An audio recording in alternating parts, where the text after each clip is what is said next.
Saudara sekalian, mari kita mengingat kembali ayat hafalan kita sebelumnya dari Roma pasal 5 ayat yang ke-8.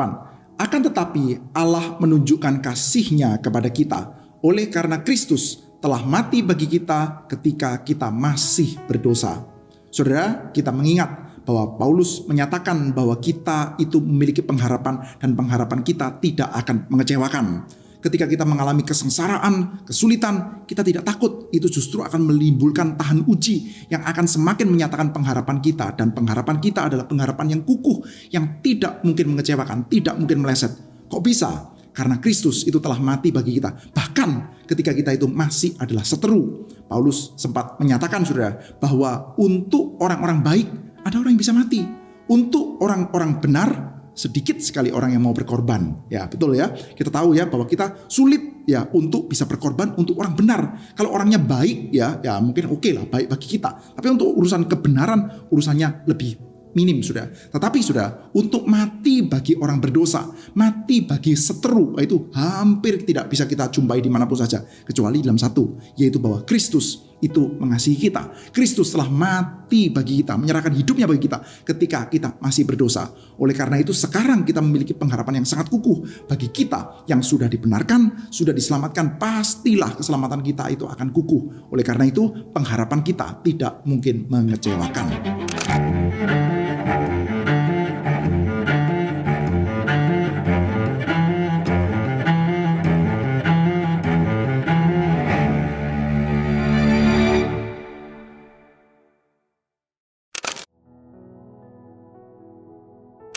Shalom Bapak Ibu sekalian, hari ini kita akan melanjutkan pembacaan kita dari surat Roma pasal yang ke-6. Sebelumnya mari kita bersama-sama berdoa di hadapan Tuhan. Bapa di dalam surga, kami berdoa meminta pertolongan Tuhan. Kiranya Tuhan dengan kemurah hatian-Mu Tuhan memberikan kepada kami firman Tuhan. Tolonglah agar kehidupan kami ini sungguh-sungguh boleh diregulasi melalui pembacaan firman Tuhan yang terstruktur, yang baik. Mohon kiranya apa yang Engkau sendiri telah pakai untuk memeliharakan umat-Mu sepanjang segala zaman juga boleh dipakai untuk memeliharakan kehidupan kami umat-Mu saat ini. Terima kasih ya Tuhan, kiranya nama-Mu saja dipermuliakan. Dalam nama Tuhan Yesus kami bersyukur dan berdoa. Amin. Baik, kita hari ini akan melanjutkan pembacaan kita dari surat Roma pasal yang ke-6. Jika demikian, apakah yang hendak kita katakan? Bolehkah kita bertekun dalam dosa supaya makin bertambah-tambah kasih karunia itu? Sekali-kali tidak. Bukankah kita telah mati bagi dosa? Bagaimanakah kita masih dapat hidup di dalamnya? Atau tidak tahukah kamu bahwa kita semua telah dibaptis dalam Kristus, telah dibaptis dalam kematiannya? Dengan demikian kita telah dikuburkan bersama-sama dengan Dia oleh baptisan dalam kematian, supaya sama seperti Kristus telah dibangkitkan dari antara orang mati oleh kemuliaan Bapa, demikian juga kita akan hidup dalam hidup yang baru. Sebab jika kita telah menjadi satu dengan apa yang sama dengan kematiannya, kita juga akan menjadi satu dengan apa yang sama dengan kebangkitannya. Karena kita tahu bahwa manusia lama kita telah turut disalibkan, supaya tubuh dosa kita hilang kuasanya, agar jangan kita menghambakan diri lagi kepada dosa. Sebab siapa telah mati, ia telah bebas dari dosa. Jadi jika kita telah mati dengan Kristus, kita percaya bahwa kita akan hidup juga dengan Dia. Karena kita tahu bahwa Kristus sesudah Ia bangkit dari antara orang mati, tidak mati lagi, mau tidak berkuasa atas dia. Sebab kematiannya adalah kematian terhadap dosa, satu kali untuk selama-lamanya, dan kehidupannya adalah kehidupan bagi Allah. Demikianlah hendaknya kamu memandangnya, bahwa kamu telah mati bagi dosa, tetapi kamu hidup bagi Allah dalam Kristus Yesus. Sebab itu hendaklah dosa jangan berkuasa lagi di dalam tubuhmu yang fana, supaya kamu jangan lagi menuruti keinginannya. Dan janganlah kamu menyerahkan anggota-anggota tubuhmu kepada dosa untuk dipakai sebagai senjata kelaliman. Tetapi serahkanlah dirimu kepada Allah sebagai orang-orang yang dahulu mati, tetapi yang sekarang hidup. Dan serahkanlah anggota-anggota tubuhmu kepada Allah untuk menjadi senjata-senjata kebenaran. Sebab kamu tidak akan dikuasai lagi oleh dosa, karena kamu tidak berada di bawah hukum Taurat, tetapi di bawah kasih karunia. Jadi bagaimana? Apakah kita akan berbuat dosa karena kita tidak berada di bawah hukum Taurat, tetapi di bawah kasih karunia? Sekali-kali tidak. Apakah kamu tidak tahu bahwa apabila kamu menyerahkan dirimu kepada seseorang sebagai hamba untuk menaatinya, kamu adalah hamba orang itu yang harus kamu taati, baik dalam dosa yang memimpin kamu kepada kematian, maupun dalam ketaatan yang memimpin kamu kepada kebenaran. Tetapi syukurlah kepada Allah. Dahulu memang kamu hamba dosa, tetapi sekarang kamu dengan segenap hati telah menaati pengajaran yang telah diteruskan kepadamu. Kamu telah dimerdekakan dari dosa dan menjadi hamba kebenaran. Aku mengatakan hal ini secara manusia karena kelemahan kamu. Sebab sama seperti kamu telah menyerahkan anggota-anggota tubuh menjadi hamba kebenaran dan kedurhakaan yang membawa kamu kepada kedurhakaan, demikian hal kamu sekarang harus menyerahkan anggota-anggota tubuhmu menjadi hamba kebenaran yang membawa kamu kepada pengudusan. Sebab waktu kamu hamba dosa, kamu bebas dari kebenaran. Dan buah apakah yang kamu petik daripadanya? Semuanya itu menyebabkan kamu merasa malu sekarang. Karena kesudahan semuanya itu ialah kematian. Tetapi sekarang, setelah kamu dimerdekakan dari dosa dan setelah kamu menjadi hamba Allah, kamu beroleh buah yang membawa kamu kepada pengudusan, dan sebagai kesudahannya ialah hidup yang kekal. Sebab upah dosa ialah maut, tetapi karunia Allah ialah hidup yang kekal dalam Kristus Yesus Tuhan kita. Oke, rekan-rekan sekalian, kemarin kita sudah bersama-sama melihat ya bahwa di dalam pasal kelima, Paulus memberikan satu buah argumentasi Alkitabiah yang sampai kepada ujungnya. Sebelumnya sudah ada argumentasi Alkitabiah yang juga sampai kepada ujungnya, khususnya bagi para pembaca Yahudi. Ujungnya adalah siapa? Abraham, saudara. Nah, dikatakan bahwa orang-orang itu ya, kalau percaya bahwa mereka itu adalah keturunan Abraham, mari kita bersama-sama melihat bahwa Abraham itu dibenarkan karena iman, bukan karena melakukan hukum Taurat. Abraham berada di dalam zamannya dia, sementara Taurat turun pada zamannya Musa. Adapun juga, Abraham juga bukan dibenarkan karena sunat, karena sejak dalam Kejadian pasal 15 sudah dicatat bahwa Abraham itu diperhitungkan, kepercayaannya diperhitungkan sebagai kebenaran. Padahal pasal 17 baru ada institusi untuk sunat, saudara. Jadi Abraham itu dibenarkan karena percayanya sebelum dia bersunat dan sebelum dia itu kenal atau melakukan hukum Taurat, saudara. Demikian juga bagi kita adalah orang di dalam Abraham, saudara. Bagi mereka, saudara, yang mengakui bahwa mereka di dalam iman adalah anak-anak Abraham.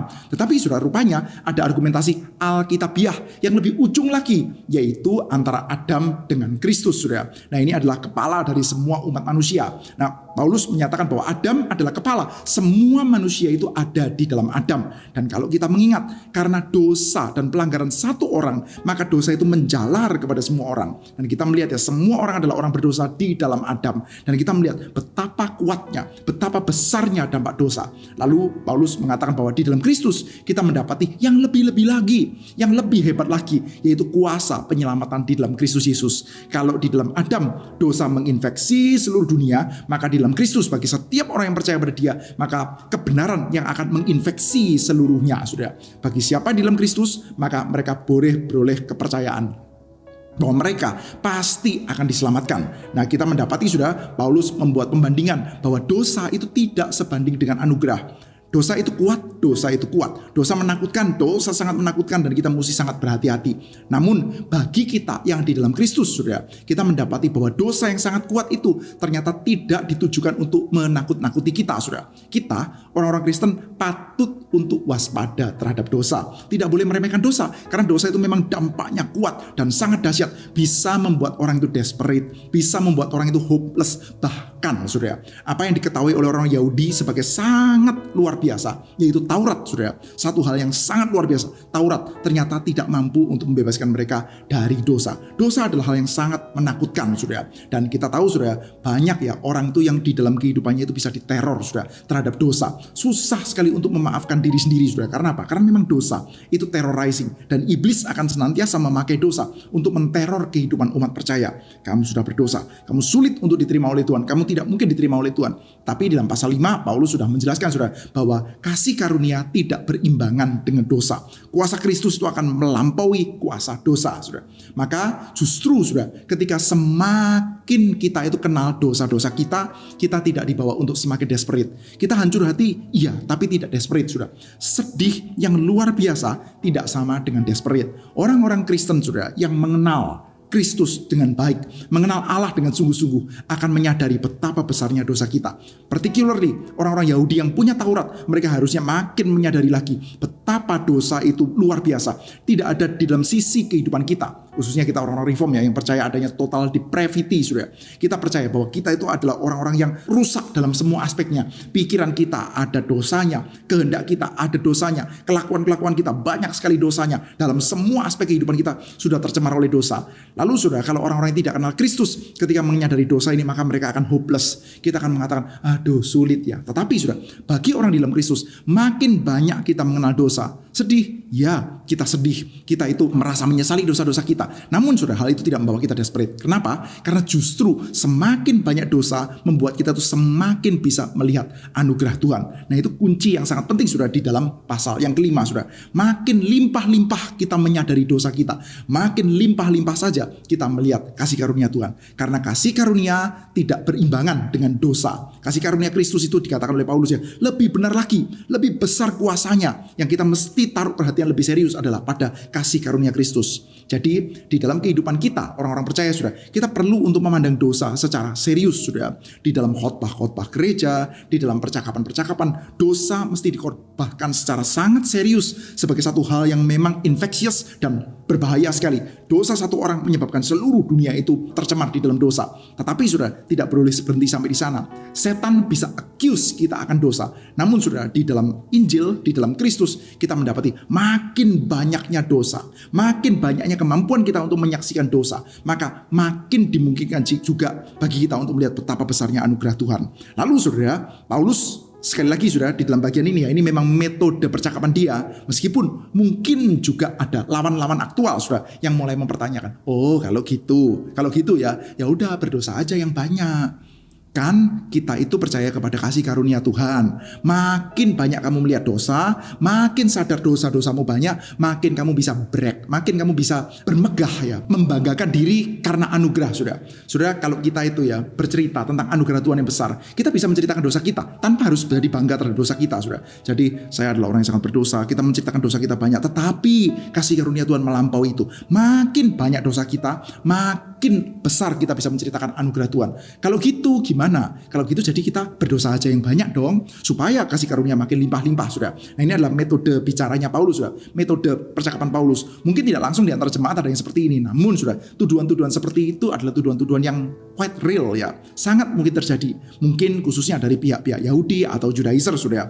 Mereka mengatakan, oke, Injilmu adalah Injil yang membebaskan kita dari Taurat. Karena kita percaya bahwa Taurat tidak bisa menyelamatkan. Oke, kamu justru percaya bahwa kalau makin berdosa makin bisa melihat anugerah Tuhan. Berarti Paulus dan orang-orang yang percaya pada Paulus itu mempercayai bahwa kalau gitu makin bala berdosalah, makin banyaklah kamu berdosa supaya makin bisa melihat anugerah Tuhan. Tapi Paulus mengatakan bahwa itu salah ya, itu konyol. Karena ya dia mengatakan dalam ayat yang ke-1 ini ya, bolehkah kita bertekun dalam dosa supaya semakin bertambah kasih karunia? Jawabannya sekali-kali tidak. Bukankah kita telah mati bagi dosa, bagaimana kita masih hidup di dalamnya? Nah, Paulus sudah berargumen ya di dalam bagian ini ya, bahwa orang-orang yang diselamatkan oleh kasih karunia adalah orang-orang yang di dalam gambaran baptisan sudah.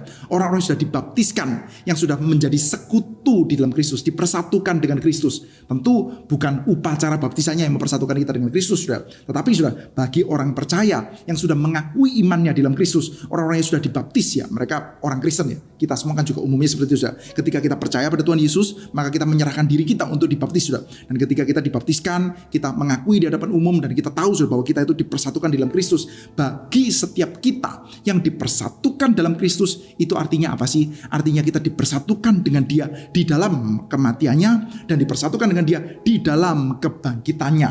Maka seperti Kristus mati, kita juga mati. Seperti Kristus bangkit, kita juga dibangkitkan. Dan kita tahu sudah bahwa Kristus itu adalah mati terhadap dosa sudah ya. Nah ini ya, kita mendapati ucapannya dari Paulus ini sudah. Sebab jika kita telah menjadi satu dengan apa yang sama dengan kematiannya, kita juga akan menjadi satu dengan apa yang sama dengan kebangkitannya. Kita tahu bahwa manusia lama kita telah turut disalibkan supaya tubuh dosa kita hilang kuasanya, agar jangan kita memberhambakan diri kepada dosa. Sebab siapa telah mati, ia telah bebas dari dosa. Jadi jika kita telah mati dengan Kristus, kita percaya bahwa kita akan hidup juga dengan Dia. Karena kita tahu bahwa Kristus sesudah Ia bangkit dari antara orang mati, tidak mati lagi, maut tidak berkuasa atas dirinya. Sebab kematiannya adalah kematian terhadap dosa, satu kali untuk selama-lamanya, dan kehidupannya adalah kehidupan bagi Allah. Nah, Paulus menjelaskan saudara, sekali lagi pentingnya kebangkitan saudara. Kristus itu dibangkitkan, dan setelah dibangkitkan dia berada dalam satu buah realm di mana dosa tidak lagi berkuasa atas dirinya, sehingga kematian tidak lagi berkuasa atas dirinya. Nah, saya beberapa kali sempat mengatakan sudah di dalam kitab suci sudah kita pernah mendapati ada beberapa case orang yang sudah mati lalu hidup lagi. Kita tidak serupa dengan mereka, saudara. Kita tidak serupa dengan anaknya janda Sarfat yang pernah dihidupkan kembali oleh Elia. Kita tidak sama saudara dengan misalkan saudara Lazarus. Kita tidak sama dengan anak muda di Nain. Kita tidak sama dengan anaknya Yairus saudara, yang sudah mati lalu dihidupkan kembali saudara. Nah, kita juga tidak sama dengan misalkan Eutikus saudara, sudah mati dihidupkan kembali oleh Paulus saudara. Sudah mati hidup lagi saudara. Orang yang sudah mati hidup lagi, kematian masih berkuasa atas dia saudara. Suatu hari dia akan mati lagi. Tetapi kita akan sama seperti Kristus saudara, yang setelah mati bangkit, dia sudah tidak lagi bisa disentuh oleh kematian. Kematian tidak bisa lagi menyentuh kehidupan Kristus sudah. Dan kita tahu Kristus mati karena dosa, ya dia menanggung dosa-dosa kita sudah, mati terhadap dosa, dan setelah bangkit maka dosa tidak ada lagi kuasanya. Dan kita ini dipersatukan bukan dengan Lazarus loh. Kita dipersatukan bukan juga dengan anak muda di Nain, juga bukan dengan Eutikus, juga bukan dengan anaknya Yairus sudah. Tetapi kita ini dipersatukan dengan Kristus, sehingga sekali kita mati bersama dengan Kristus, maka kita bangkit bersama dengan Dia. Artinya kematian sudah tidak lagi berkuasa atas kita. Saudara dan saya, kita punya klaim ya bahwa kita tidak mungkin mengalami kematian yang kedua. Fisik kita suatu hari nanti akan menua dan mati sudah, tetapi kita tidak akan bisa disentuh-sentuh oleh kematian yang kekal sudah. Dan hal itu menunjukkan bahwa dosa sebetulnya juga sudah kehilangan kekuatannya. Dosa sudah tidak bisa lagi overcome. Masih bisa mengganggu, masih ada struggle-nya, masih perjuangannya masih ada sudah, tetapi sudah tidak akan lagi menaklukkan kita sudah. Jadi ini argumentasi ini menjawab sudah, bisakah kita mengatakan ya udah berdosa aja yang banyak, makin banyak dosa kita, makin kita itu bisa cerita tentang anugerah Tuhan kan? Tidak bisa sudah. Karena apa? Yes, betul. Di satu sisi sudah, Anda yang punya kehidupan berdosa yang banyak, saya juga punya kehidupan berdosa yang sangat banyak sudah. Makin kita menyaksikan dosa kita sambil sedih, sambil kita bisa bersyukur, bukan karena dosa kita, tapi sambil kita bersyukur, kok bisa ya anugerah Tuhan itu melampaui semua dosa kita. Tapi bagi kita yang sudah menerima anugerah, itu artinya kita sudah dipersatukan dengan Kristus, mati terhadap dosa dan bangkit untuk Allah sudah. Sehingga Paulus menjelaskan ya, hendaklah dosa jangan berkuasa lagi di dalam tubuhmu yang fana, supaya kamu jangan lagi menuruti keinginannya. Jangan kamu menyerahkan anggota-anggota tubuhmu kepada dosa untuk dipakai sebagai senjata kelaliman. Tetapi serahkanlah dirimu kepada Allah sebagai orang-orang yang dahulu mati, tapi yang sekarang hidup. Serahkanlah anggota-anggota tubuhmu kepada Allah menjadi senjata-senjata kebenaran. Anggota tubuhmu, nah ini ya satu buah analogi yang sangat indah sudah. Serahkanlah semua anggota tubuhmu sebagai senjata-senjata kebenaran. Ada semacam analogi peperangan sudah. Ketika kita itu mau berperang, maka seluruh tubuh kita, mau tangan kita, kaki kita, otak kita, pikiran kita, strategi kita, mulut kita, semua yang kita punya sudah akan kita pakai sebagai senjata kebenaran sudah. Dan tentu saja sudah, kalau Anda ingin tahu hal ini, lihatnya kepada siapa? Lihatnya kepada Kristus. Kita melihat kepada Kristus, kita melihat dengan jelas tuh tokoh sudah, seseorang yang mana kita sudah mati bersama dengan dia, dan kita sudah bangkit bersama dengan dia sudah. Secara esensial ya, bahwa kita akan seperti Kristus menyerahkan seluruh anggota tubuhnya sebagai senjata-senjata kebenaran. Dan kita lihat di dalam Kristus sudah, setiap ucapannya melayani kebenaran, setiap tindakannya melayani kebenaran, kemarahannya, cinta kasihnya, kesedihannya, sukacitanya, doanya, semuanya melayani kebenaran sudah. Nah, itu adalah orang-orang yang sudah dibangkitkan bersama dengan Kristus, tidak lagi disentuh oleh dosa dan akan bangkit. Maka sudah di dalam nuansa peperangan, ada peperangannya sudah, ada kesulitan-kesulitannya, tetapi kita dengan kuasa karena kita sudah dimatikan bersama dengan Kristus, bangkit bersama dengan Kristus, maka kita serahkan seluruh yang ada di dalam diri kita sudah, pikiran kita, harta kita, semua yang kita punya sudah, untuk senjata-senjata kebenaran sudah. Selanjutnya lagi-lagi masuk dengan tema Taurat sudah. Sebab kamu tidak akan lagi dikuasai oleh dosa karena kamu tidak berada di bawah hukum Taurat, tetapi di bawah kasih karunia. Hukum Taurat muncul kembali sudah. Dan kita tahu sudah di dalam bagian sebelumnya Paulus sudah menjawab sudah membahas ya bahwa Taurat itu muncul sudah. Ketika Taurat muncul, Taurat menunjukkan bahwa kamu harus melakukan ini, kamu tidak boleh melakukan ini, harus melakukan ini, harus melakukan itu. Dan kalau kamu tidak melakukannya, maka kamu berada di bawah kutukan. Tetapi Paulus mengatakan, kita sudah dibebaskan dari kutukan hukum Taurat. Ketika membaca Taurat, kita tahu, oh iya, saya adalah orang-orang gagal. Karena orang-orang gagal, Taurat menunjukkan pada kita bahwa kita adalah orang-orang yang berada di bawah kutukan. Tetapi Paulus mengatakan bahwa kita tidak lagi di bawah Taurat. Term and condition of the Torah sudah tidak lagi berkuasa atas kita, maka kita tidak lagi berada di bawah kutukan. Lalu bagaimana? Hidup kita bisa jadi hidup sembarangan? Ternyata tidak, sudah. Jadi bagaimana? Ayat 15 ya. Apakah kita akan berbuat dosa karena kita tidak berada di bawah hukum Taurat, tapi berada di bawah kasih karunia? Sekali-kali tidak. Apakah kamu tidak tahu bahwa kamu menyerahkan dirimu sebagai seorang hamba untuk menaatinya? Kamu adalah hamba orang itu yang harus kamu taati, baik dalam dosa yang memimpin kamu kepada kematian, maupun dalam ketaatan yang memimpin kamu kepada kebenaran. Nah, sudah, selanjutnya Paulus memakai analogi perhambaan, sudah ya. Nah, Paulus menyatakan saudara bahwa ini memang mungkin bukan analogi yang paling tepat ya. Paulus mengatakan karena kelemahan kamu ya. Saya pakai kata-kata ini ya. Saya coba bacakan ya. Ayat yang ke-19. Aku mengatakan hal ini secara manusia karena kelemahan kamu.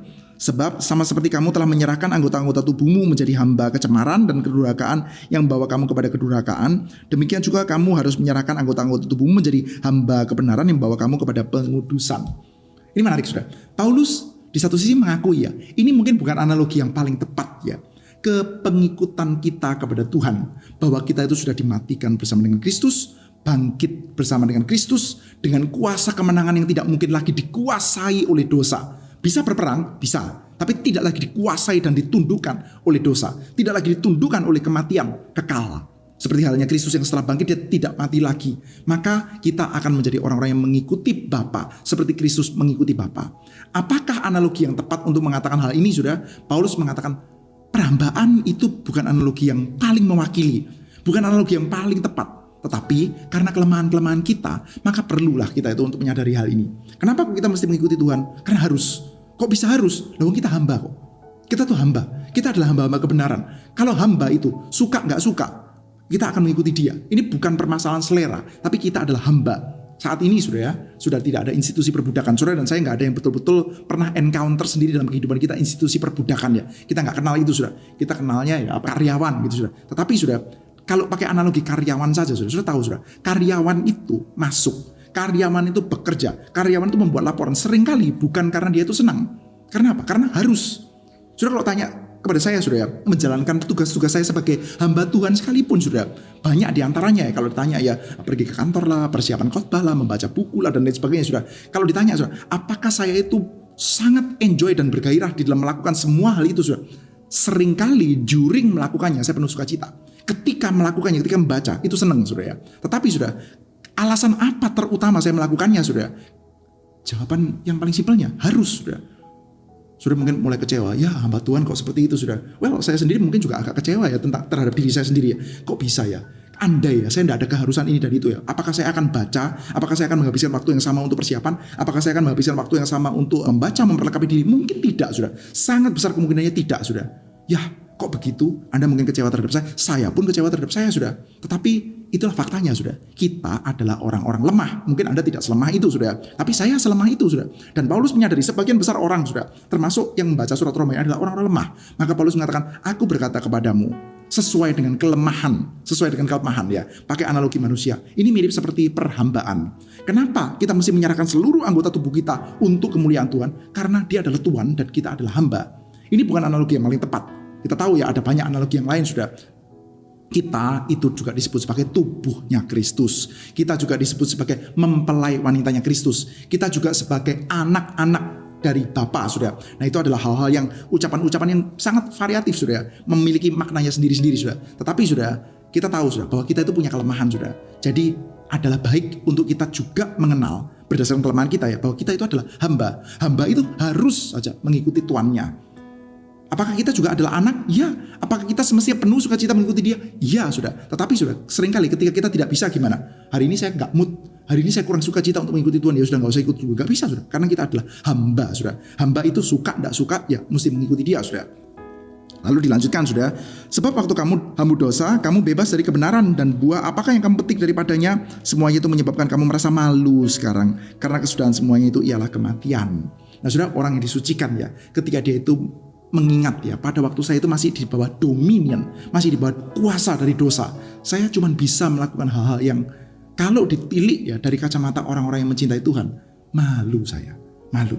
Tetapi sekarang kita sudah berada di bawah kuasa kebenaran sudah, yang akan membawa kita dimerdekakan dari dosa, dan setelah kamu menjadi hamba Allah, kamu beroleh buah yang membawa kepada pengudusan, sebagai kesudahannya ialah hidup yang kekal. Sebab upah dosa ialah maut, tetapi karunia Allah ialah hidup yang kekal dalam Kristus Yesus Tuhan kita. Nah ini adalah satu buah penutup yang indah sudah di dalam pasal 6 ya. Kita mengingat sekali lagi sudah bahwa kita sadar kita orang berdosa. Makin banyak kita sadar dosa-dosa kita yang memalukan itu, makin kita bersyukur karena anugerah Tuhan yang melampaui itu. Dan kita sadar anugerah Tuhan yang besar itu memampukan kita untuk kita boleh hidup bagi Tuhan. Dan ketika kita lemah, kita nggak mampu lagi penuh sukacita mengikuti Dia, mungkin stressful sudah. Kita mengingat hamba Hamba itu nggak ada waktunya. Hari ini kurang mood, kurang suka, kurang seneng, butuh healing dulu, nggak ada sudah. Namanya juga hamba, harus mengikuti Dia. Tetapi kita percaya sudah bahwa ketika kita mengikuti Tuhan dengan sungguh-sungguh sudah, Tuhan akan karuniakan kepada kita sukacita. Kita tahu bahwa perbuatan-perbuatan lama kita itulah perbuatan-perbuatan yang akan leading to kematian. Kita tahu upah dosa itu maut. Tetapi kita sekarang sedang hidup dalam kasih karunia Allah, dan kita akan menerima kehidupan yang kekal dalam Kristus Yesus Tuhan kita. Baik, Bapak Ibu sekalian, hari ini saya mengajak kita untuk menaikkan 2 pokok doa aja, Saudara. Yang pertama, mari kita bersama-sama bersyukur untuk kebebasan kita dari penghukuman. Kebebasan kita dari penghukuman dan sekaligus dari kuasa dosa. Kita bebas dari penghukuman sekaligus bebas dari kuasanya dosa. Kita bukan sekedar tidak lagi dihukum, tapi kita juga tidak lagi dikuasai terhadap dosa, Saudara. Yang kedua, mari kita terus meminta kesadaran bahwa kita adalah hamba. Suka tidak suka, mau tidak mau, kita akan mengikuti Tuhan kita yang adalah Tuhan Sang Kebenaran itu, Saudara. Baik, sekarang sekalian, saya mengajak kita untuk menghafalkan 1 buah ayat hafalan, yaitu dari Roma pasal 6 ayat 23. Sebab upah dosa ialah maut, tetapi karunia Allah ialah hidup yang kekal dalam Kristus Yesus Tuhan kita. Sampai ketemu di dalam pembacaan Alkitab yang selanjutnya. Terpujilah Tuhan.